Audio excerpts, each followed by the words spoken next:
Get in the know. Non-stop Vikings talk. It's Purple Daily on Score North and ScoreNorth.com. Purple Daily, presented by Surly Brewing Company. You're not really used to the 7 studs just because they're so long and go further into the ground. So if you don't really practice with them, you don't really, really cutting them as much, it's difficult just because you're not really used to running with those long of a stud. Trip a lot more than you normally do, but it definitely helps when you don't really have a good field, and it's very slippery. So 7 studs definitely help.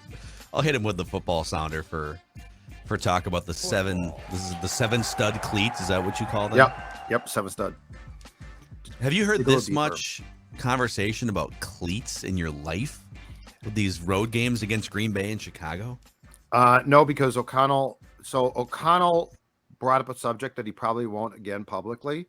Coaches have been asked about players slipping before, and they've made, but a lot of times they just don't really delve into it this much. And so we don't know that it's a big deal, and it's kept internal. Yeah. Again, you know what? KOC, he's learning. He's learning. I guarantee you the next time guys slip, he won't go into chapter and verse for why. And Wes Phillips did it too. Yeah. Offensive but I mean, coordinator. This happens. And here's the thing to me that's intriguing. This is why when we're talking about home field, it's important. Like we always think, oh man, you got to go into that House of Horrors, Lambeau Field, it's loud or something, right? Or like here it's loud. Like as fans and in our jobs, we think of like home field being the tone set by the fans sometimes. Yeah. But it's also stuff like this. It is. Did you say House of Horrors? House of Horrors. House of Horrors? Yes. Just want to be clear. Okay. Oh, yeah. No, not a brothel. Well, you're talking about Green Bay, so. Yeah, not a brothel. Mercy. By the way, if you haven't watched the Lamar Odom TMZ interview on, I think it's Hulu, it goes into detail about his, when he went to the brothel and had the overdose thing. It's fascinating. If you got an extra hour on your hands this weekend while you're, maybe you're watching on your TCL TV. Maybe that's what you're doing. One of the world's best-selling consumer electronics brands. They have a new lineup of award-winning TVs delivering the most entertainment with stunning resolution, all at an affordable cost. Enjoy more of the things you love with TCL. And maybe you're sipping on a Surly this weekend. I certainly hope you are. I certainly hope you are. You know why? Because Surly offers a team full of beers. None of them let you down. All of them always wear the right cleats because they have the right taste. Exactly right. A Furious, a Logic Bomb, Before I Die. May I suggest that as the playoffs approach, everyone stock up on Before I Die because that's the mission, and the mission is drawing closer and closer. But no matter what, you can never go wrong. You can never make the wrong choice if you have a Surly in your hand. And show us your cans on Twitter at JZolgad, at Score North. We always love to see what you're sipping on when it's a Surly. Yeah, we're gonna make some picks here as we do every week. Vikings Vent Line tomorrow after Bears-Vikings finishes up. I'm sure we'll very quickly look ahead to likely the Giants. We'll see what happens. But there's some things to be decided here. So let's go through our key questions, starting with this one. On a scale of 1 to 10, how big is this game for the Vikings against the Bears? The Bears. So this game, I'm going to put this game, and I'll explain why here. I'm going to put this game at a 7 because the importance is keeping everybody healthy as possible. Oh. So like that. So my concern is like O'Neill's lost. That's huge. The center position's right now a mess unless Bradbury can come back for the playoffs. So I'm going to give it a 7 on the importance of keeping your key players healthy.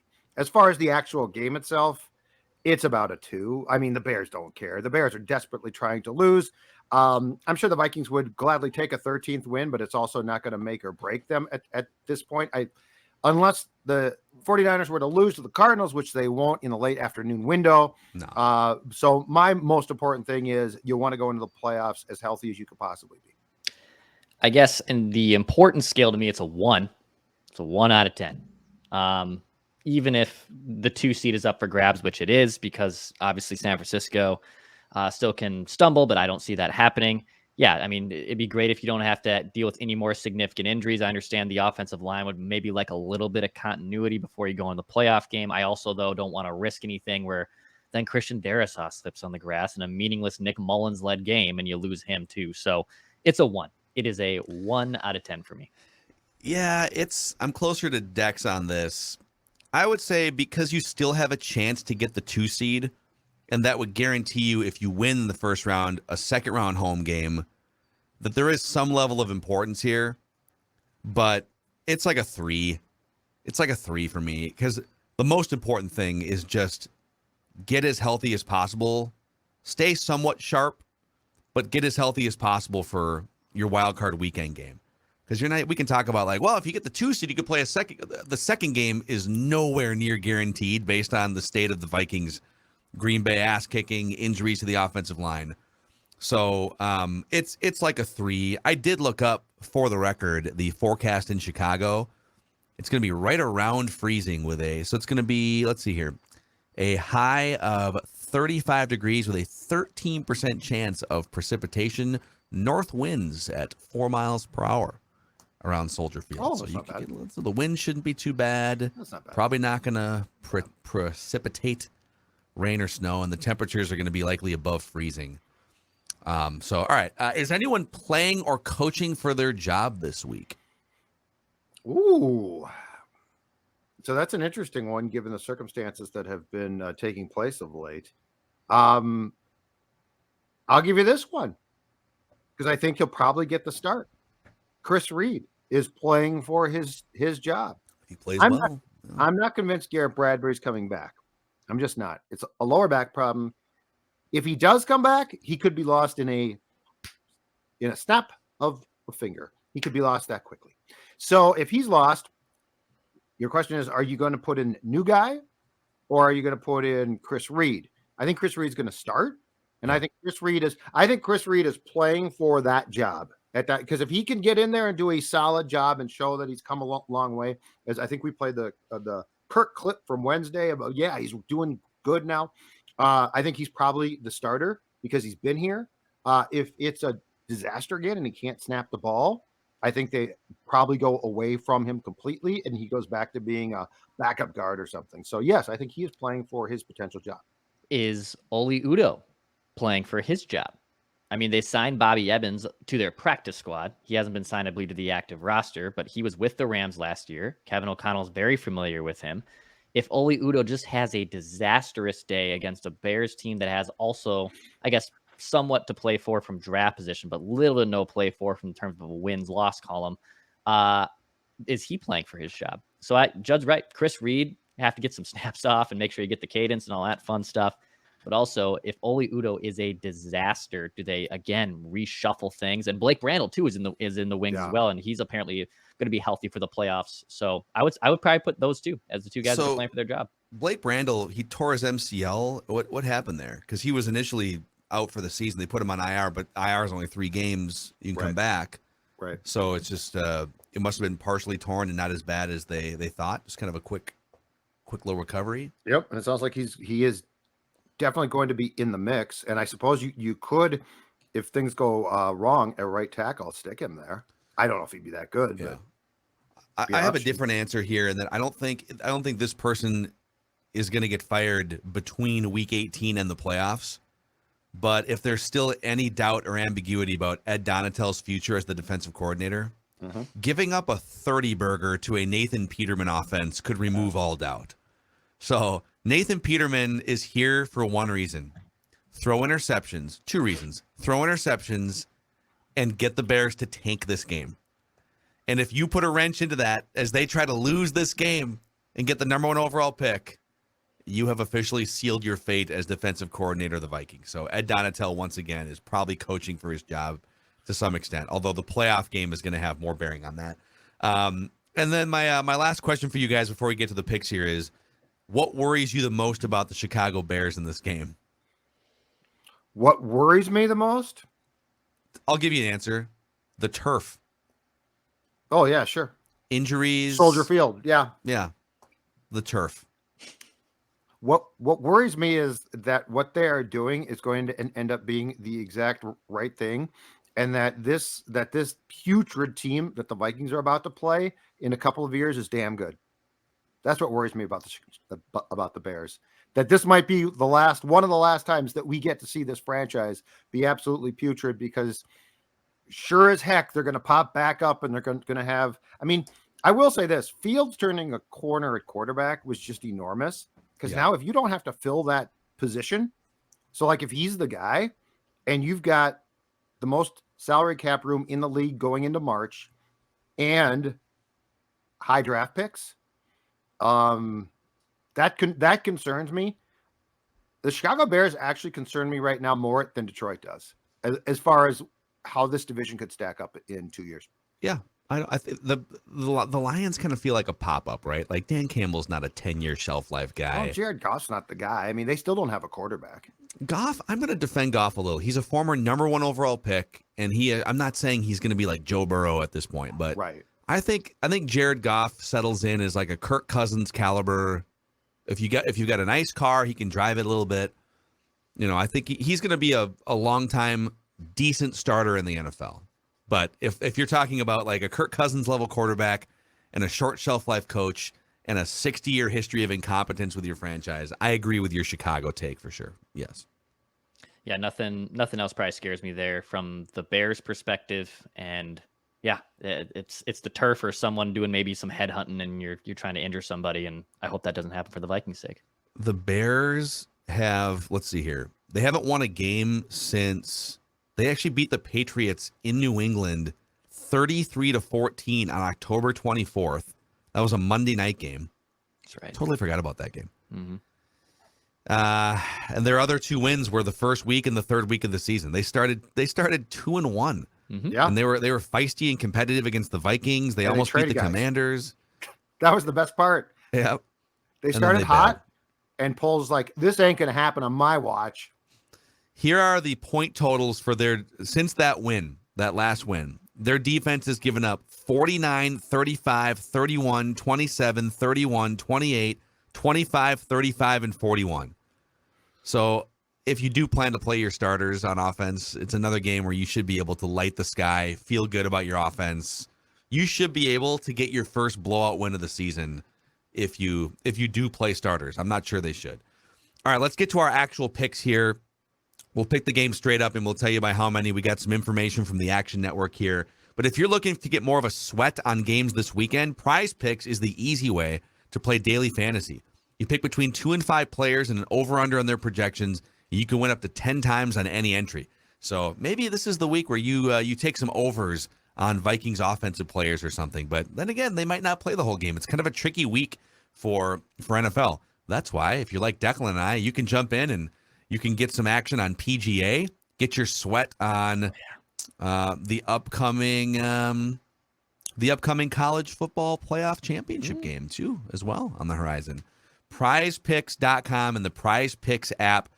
Promo code NORTH and Prize Picks will match your first deposit up to $100. Prize Picks app. Also for Purple fans that live up 35W, maybe you live in the Duluth area or even on the wrong side of the border. For instance, the Northern Lights Express is a proposed passenger train between the Twin Cities and Duluth. It also goes down to the airport, makes a stop at Target Field Station. 4 round trips every day proposed with stops in Coon Rapids, Cambridge, Hinckley, Superior, Wisconsin.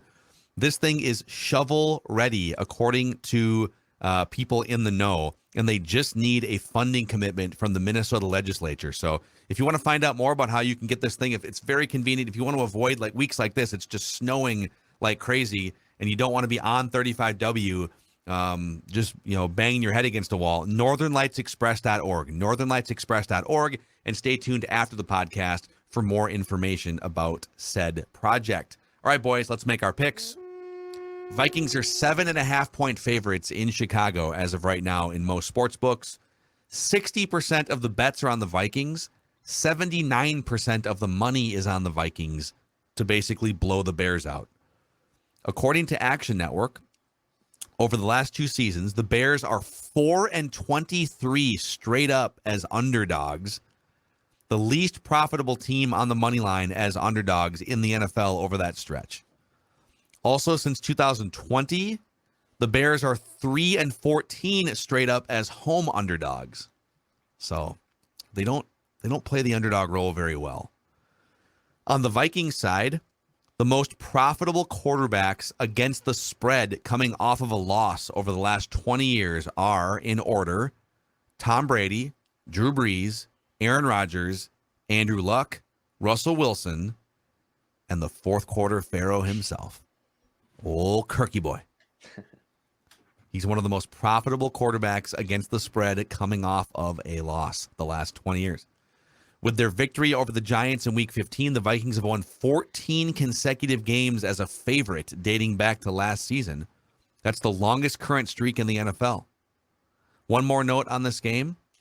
Zadarius Smith needs just a half a sack for $750,000 bonus to be unlocked. Needs 2.5 sacks for a $1 million bonus to be unlocked. So if you're wondering why Zadarius Smith is selling out to get sacks on every play in this game, much like Jared Allen from like 10 years ago. Tackling guys out of bounds. Tackling the quarterback out of bounds because he's 15-yard penalties. So we'll start with Judd. Who wins and by how many? All right, it's been a weird year, but I don't think that this game is weird. The Bears have a really, really good plan here, which is to be mentally checked out at opening kickoff. Vikings 28, Bears 14. 28-7 late. Bears accidentally score a touchdown. I think this one is like this game's just going to be dreadful to watch, unfortunately. It's going to be what it is. I think the Vikings score 28 though. 28-14 Vikings. I think it's going to be an ugly game. For whatever reason, Nathan Peterman will still find the end zone against this horrible defense somehow, some way. I think final is 21-17 Vikings win. Oh, wow. I don't think there's going to be a cover. Oh, I don't think there's going to be a cover. No, it's going to be an awful game. So he finds the end zone twice, or do the Bears have like maybe a weird I thought you were Bears going to say touchdown, special teams? 31-7 when you said once. I think this is going to be a gong fest, and it's 21-17. I agree with your gong fest assessment. Okay. All right. I am going to stand by sort of what I predicted on Write That Down earlier this week. I think the Vikings defense steps up against Nate Pete on Sunday. And I think for only the second time this season, step up against Nathan Peterman. Nate Pete. I think the Vikings defense will hold the Bears to single digits. This would be only the second time all year the Vikings hold an opponent to single digits. The Vikings have given up 30 or more 5 times. They've held opponents under 20 only 3 times. This is the get-right game for Ed Donatel and the Vikings defense.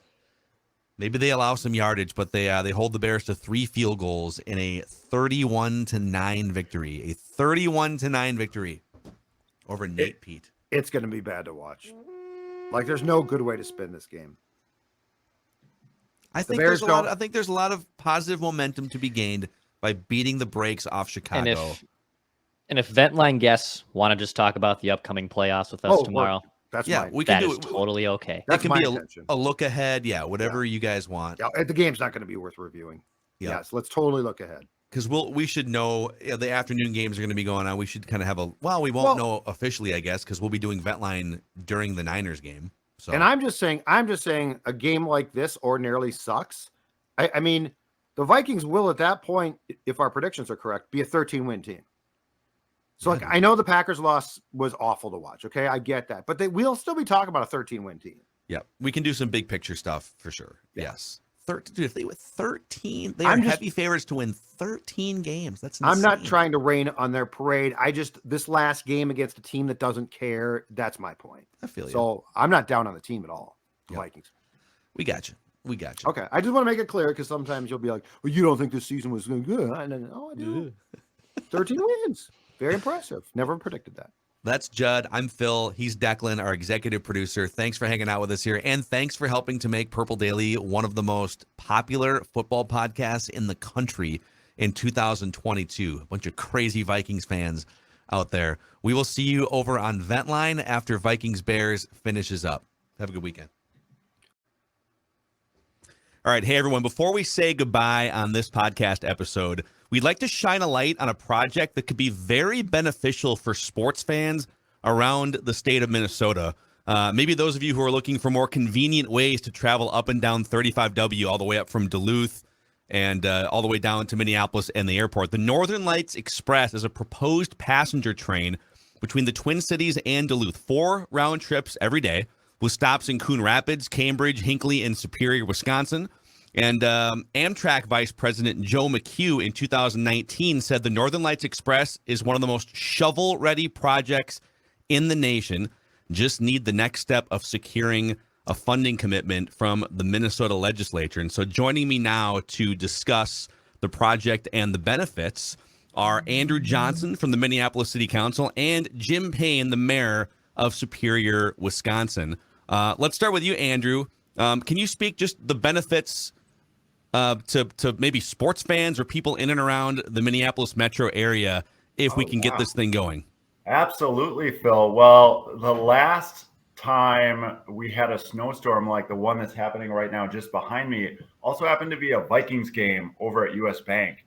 And I was out on the roads that day and saw literally miles of fans trying to get into the stadium, backed up, stuck in this icy condition, bad weather. And it's on days like today, back here, it's also on days like that you really can appreciate the value of a train. Just being able to go, show up at the game, enjoy yourself, have a couple extra drinks, and get back home safely, whatever the weather may be. But for all Minnesotans and for Wisconsinites as well, who are going to be connected with here with this train, more than 700,000 passengers in the first year, just starting on day one with this project, will be able to get around the state a lot more comfortably, a lot more easily, and a lot more certainty with their travel plans. Yeah. And Mayor Payne, from your perspective, as we sort of travel up a couple hours up north, what makes this project so important from your perspective? Well, the fact is we're sports fans too here in Superior, Wisconsin, and we live in a pretty unique community when it comes to our fan loyalties. I am very loyal to the state of Wisconsin, but Green Bay and Milwaukee are a very long way away, and Minneapolis and St. Paul are not. But as the counselor pointed out, it's tough to get there. One of the most dangerous things in Minnesota, bar none, is still Highway 35. It's dangerous to drive all 4 seasons of the year. And in the winter, he's right, blizzards become more dangerous than hurricanes and tornadoes combined. The Vikings play in the winter. But you know what? It's fun to go see the Twins too. And even if we don't want to have a couple extra drinks, let's be real, we're from Wisconsin. That's likely to happen. But it's just a hassle to have to figure out parking, to spend the gas money, to dedicate those extra couple hours where you're just in the car dealing with the stress of traffic. You need more planning. It's just fun to go down there, not worry about it, and celebrate the game the whole time. What this project offers is something like a 2-hour tailgate. Yeah. I would also think too, like college students, either commuting holidays, whatever it is, from Duluth, Minneapolis, see family, makes it more convenient. In the last minute here, I'll start with Andrew. Maybe both of you can answer questions about. So it's considered a shovel-ready project. Need the funding. Can you speak to cost, funding, and also timeline once the shovels potentially do hit the ground?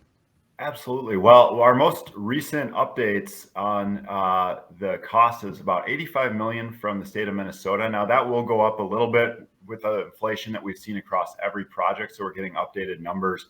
But the important thing to note on that is that we have a 4-to-1 match with the federal government. So the funds are available, ready for us to just get as a state, and we can get 4 times that from the feds. So that's about $425 million. And that money is going for upgrading railroad crossings across the whole corridor. So you're going to see benefits not just for riders of the train.